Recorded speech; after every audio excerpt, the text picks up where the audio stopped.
Hey everyone, Random Randy here. This is Yarn Talk episode 25. For those of you who are new to the channel, welcome. My name is Randy, as I already stated, and I like to make stuff out of yarn. Sometimes I knit, sometimes I crochet. Mostly prefer to crochet because for me it's 1,000,000,001 times faster. I am 31 years old. I am a mother of 2 little boys. Hunter will be 5 in January and Killian will be 3 in November.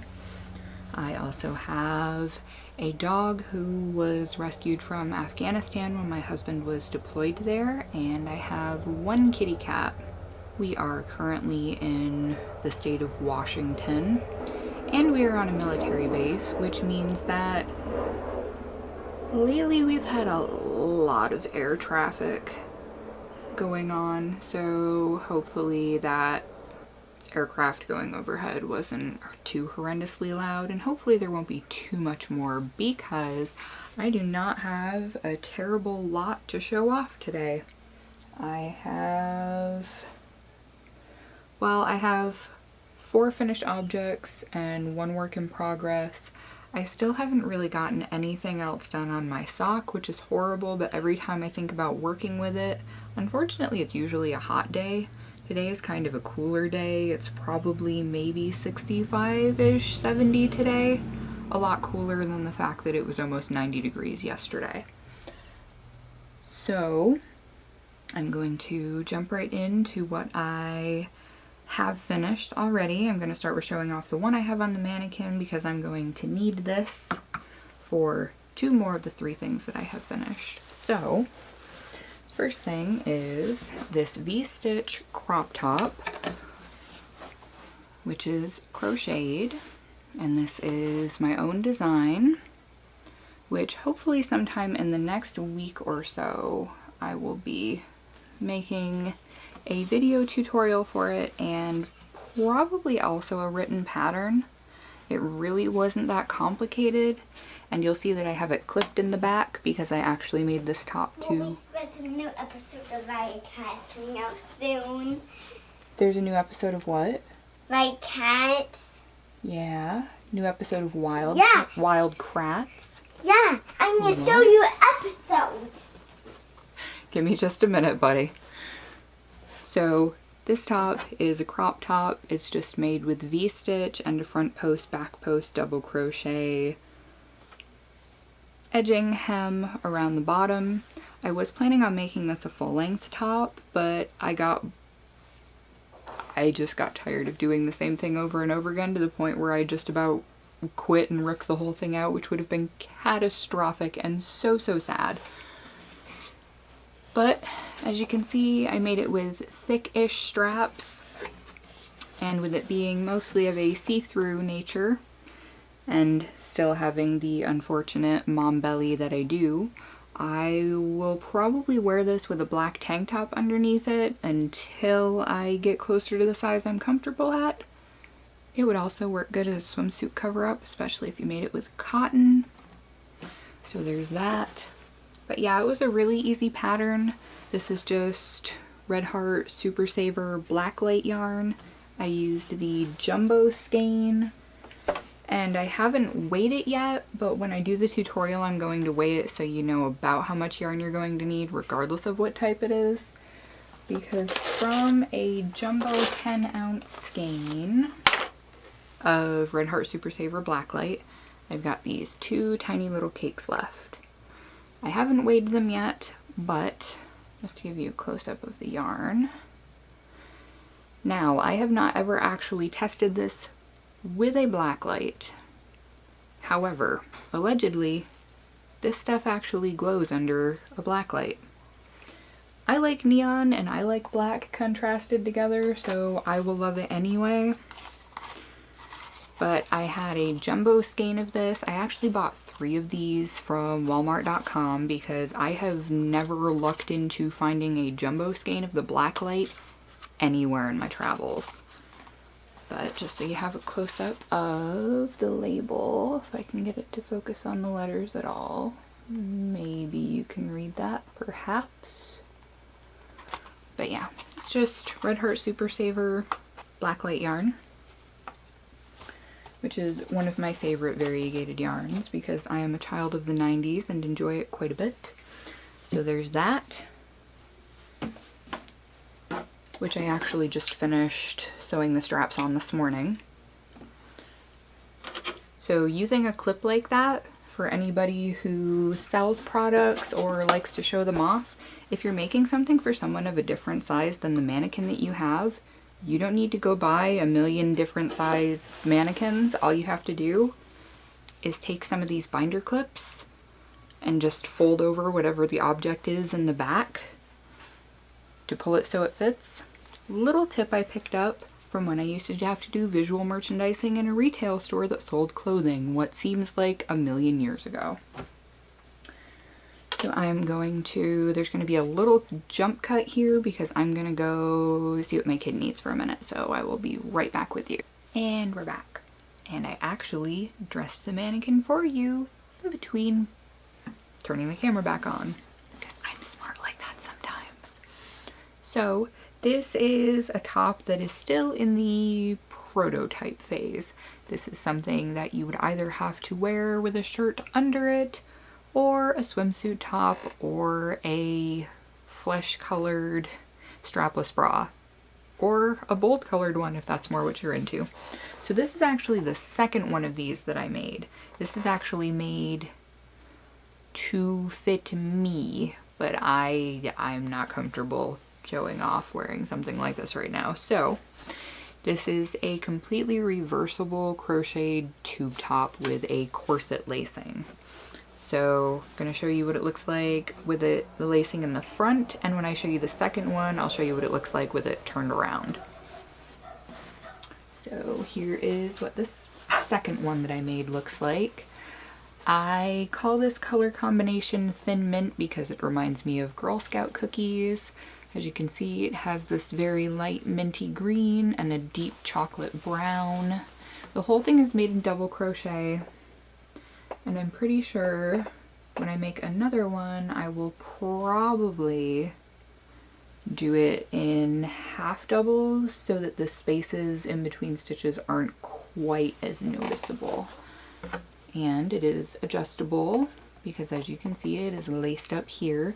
And I have got this folded almost in half in the back because this mannequin is teeny tiny compared to the size I am now. Although once upon a time, I was the same size as this mannequin. Yeah, having kids is good stuff. So, here's this.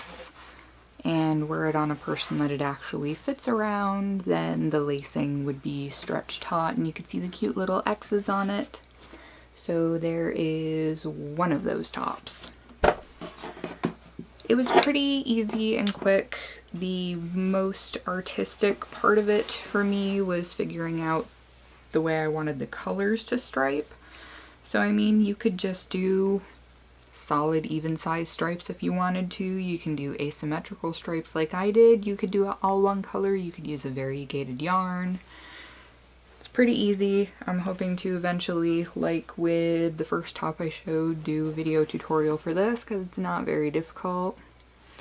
I really like the way that it looks with the alternated thickness of the stripes. It's just made with acrylic yarn. This is Caron 1 pound. I think the brown is called Espresso. What is the green? I have it right here. I can find. The green is called Soft Sage. There's that one. And this is the other one. So this is what the striped top looks like with the lacing at the back and the solid portion in the front. Solid being an operable word here because this fabric is not completely solid. But I will work on that, and that is why some things are prototypes. And you know what?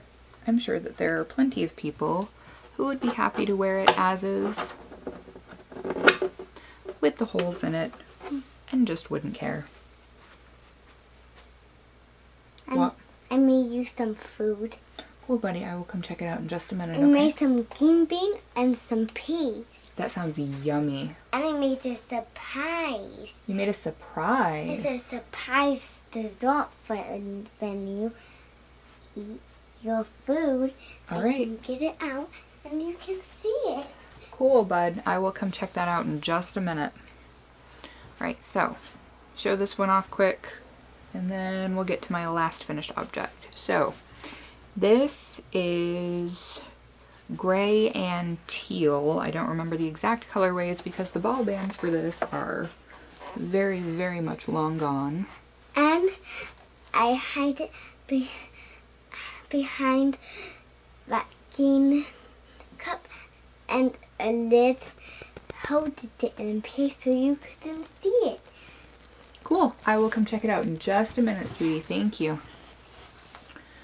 So this, if I can pull it taut here so you can see how it's supposed to look when it conforms to the shape of someone's body. This is actually made with Loops and Threads impeccable yarn from Michaels, and it's a dark teal aquamarine color and a gray. If I can get it to focus a little bit there. It's made pretty much the same way. It's not really super complicated. I think that it's cute, and you could make it so many different ways that it would be very versatile to wear even under other shirts, like a button-up shirt. Be super cute to show it off that way. So I am going to go pretend to eat some Play-Doh green beans and peas, and I will be back in just a second. Alright, so I am back, and as you can see, I am wearing my last finished object for this week. This is the movie night cardigan. I can't remember the exact name of it, but I will link to it in the description down below so that you can give making it a try for yourselves. This is a super, super easy pattern. All you really have to know how to do is single crochet, double crochet, slip stitch, and start in a magic ring, which you don't even have to do actually. You could start off with a chain of 4 and slip stitch it, and then just do all your stitches into the little circle that you make. So this pattern was awesome, and I love, love, love the yarn that I made it with. This is the Cakes Chain yarn from Ice Yarns. And as you can see, it is a gradual color changing self-striping yarn. And my sleeve ends are 2 different colors here. One is solid white and one is the white red. I really like the way that this turned out. I did it just at the standard size that it said to, which is 40 inches. After looking at the pictures on the pattern, I feel like the girl who came up with the pattern must be immensely more petite than I am. I am not petite. I'm 5'8" and currently weigh 176 pounds. So I'm not petite in the slightest, but my whole goal with making this was to get it so that once it's blocked and flat, the bottom edge comes just down below your butt. So it actually curves to it when you're standing, and it keeps you nice and cozy, as the name implies. I really, really like the way that the colors worked up on it. Now, this Cakes Chain yarn is 100% acrylic, and I actually continued on for the edging for several more rounds than the pattern called for. I made the sleeves, I only did 5 rows instead of 8, and I actually did 5 rows for the border so that I could completely use up the yarn that I had. It took 2 entire balls of the Ice Yarns to do this, and they're giant balls of yarn. They were 200-gram balls, so it took about a little more than 900 meters worth of yarn to make this, which is insane. But it went super fast. I did it with this yarn that is classed as a worsted weight. I did it with a K-hook, and it went really quick. It wasn't stressful on my hands or anything, because one of my biggest issues with a lot of garment making is that people tend to use very fine weight yarns and itty bitty hooks, and I crochet pretty tight if I don't go up a hook size or two most of the time. So trying to do that usually leads to me feeling like I have arthritis at the ripe old age of 31. So here's what it looks like folded in half. I'm so pleased with the way it turned out. It's going to be awesome for when the weather is a little bit chilly and for around the house. Super, super pleased with that.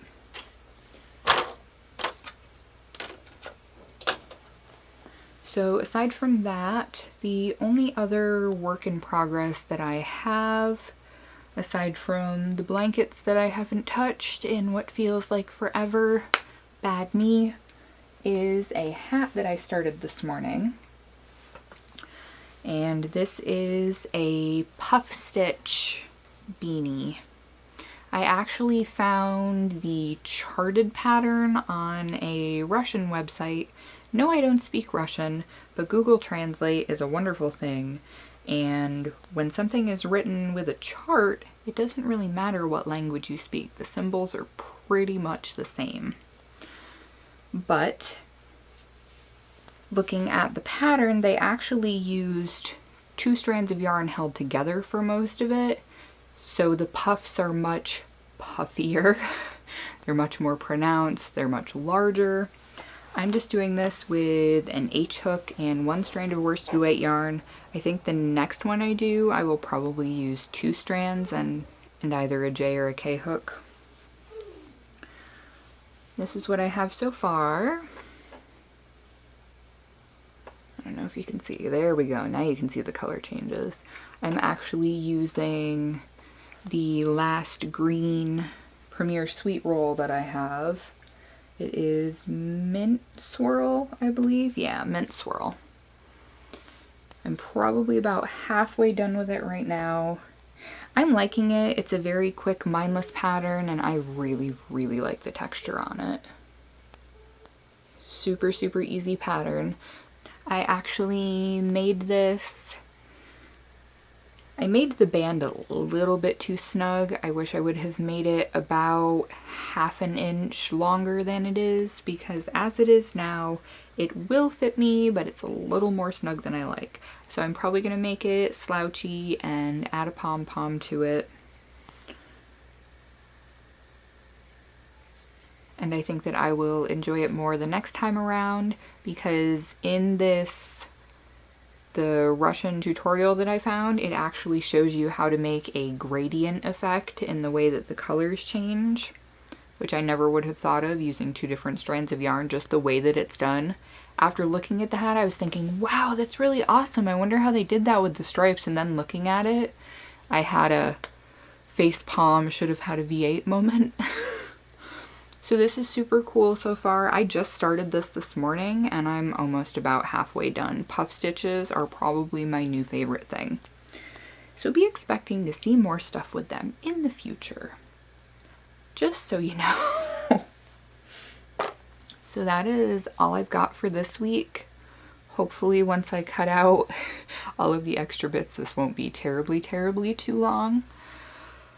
I am planning to hopefully tomorrow do a tutorial for the regular ribbed brim slouchy beanie that I make in droves. It's my go-to super easy hat pattern. And as I mentioned before, I've had a few people ask me about it, so I'm hopefully going to be doing that soon. And I now have 2 different styles of shirt, one of which I'm still working on perfecting, that hopefully I'll also be able to do tutorials for soon as well. So again, for everybody new here, welcome. Thank you so much for tuning in. All of my subscribers that have stuck around for a while, even after YouTube has kicked off your subscription to me if you didn't watch for long enough or whatever their issue is. I don't know, there's a lot of crap going on in YouTube algorithm land that I won't get into because you're not here for that. You're here for the yarn. So yeah, that is all I have for this week, and be looking for a tutorial or 3 coming from me sometime in the next couple of weeks I'll probably only post one tutorial a week if I do happen to get a chance to film several of them. Fingers crossed. And I will catch all of you guys next time. Thanks again so much for watching, everybody. Bye.